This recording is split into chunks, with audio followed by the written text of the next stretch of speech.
लहानपणाचा एक इन्सिडन्स, निर्माण झालेलं बिलीफ, थॉट्स अँड इमोशन, एका राष्ट्रीय दर्जाच्या खेळाडूचा थेट मृत्यू झाला. कशा? तर आपण या स्टोरी मार्फत जाणून घेणार आहोत की आपण आपल्या लाईफमध्ये, आपल्या माइंडसेटमध्ये जसे थॉट, बिलीफ आणि इमोशन्स पुरवतो तसं आपल्या लाईफमध्ये इम्पॅक्ट होतो. कधी कधी लाईफ बनूनही जाते तर कधी कधी मृत्यूही होतो. कसा? आजच्या स्टोरी मार्फत जाणून घेऊया.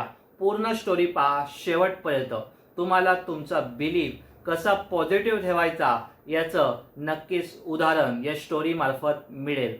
तर एक आई आणि एक छोटीशी मुलगी एके वेळेस डेंटलकडे गेले होते दाताच्या उपचाराला आणि आईचा तिथे धक्क मृत्यू झाला. त्या छोट्याशा मुलीच्या मनात तो विश्वास पक्का बसला की डेंटलकडे गेल्यानंतर मृत्यू होतो. ती वर्षानुवर्ष तो विश्वास, ते बिलीफ, ते इमोशन मनात बाळगून होती. पण ती मोठी झाल्यावर एक उत्तम राष्ट्रीय दर्जाची खेळाडू बनली.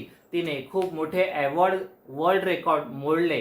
पण जसं जसं वय वाढत गेलं तसा जसा दाताचा त्रास होऊ लागला, पण ती डेंटलकडे जायचं टाळायची. पण अनेकांनी तिला अट्ट केल्यामुळे, आग्रह धरल्यामुळे तिने धाडस केलं. पण तिच्या मनामध्ये ते बिलीफ पक्क होतं की डेंटलकडे गेल्यावर मृत्यूच होतो, डेंटलकडे गेल्यावर मृत्यूच होतो. आणि परिणाम, थक्क तिचा जागीच मृत्यू झाला. ही कथा काल्पनिक जरी असली तरी यातून आपल्याला शिकायला मिळतं की आपण जसे बिलीफ, व्हॅल्यूज, थॉट ठेवतो तसंच आपल्या लाईफमध्ये होत जातं. आपल्या पर्सनल, प्रोफेशनल, करिअर लाईफमध्ये आपण जसे जसे बिलीफ बाळगतो तसेच रिझल्ट आपल्या लाईफमध्ये मिळतात. सर्व खेळ हा मनाचा असतो. तुमच्या माइंडसेटचा खेळ आहे.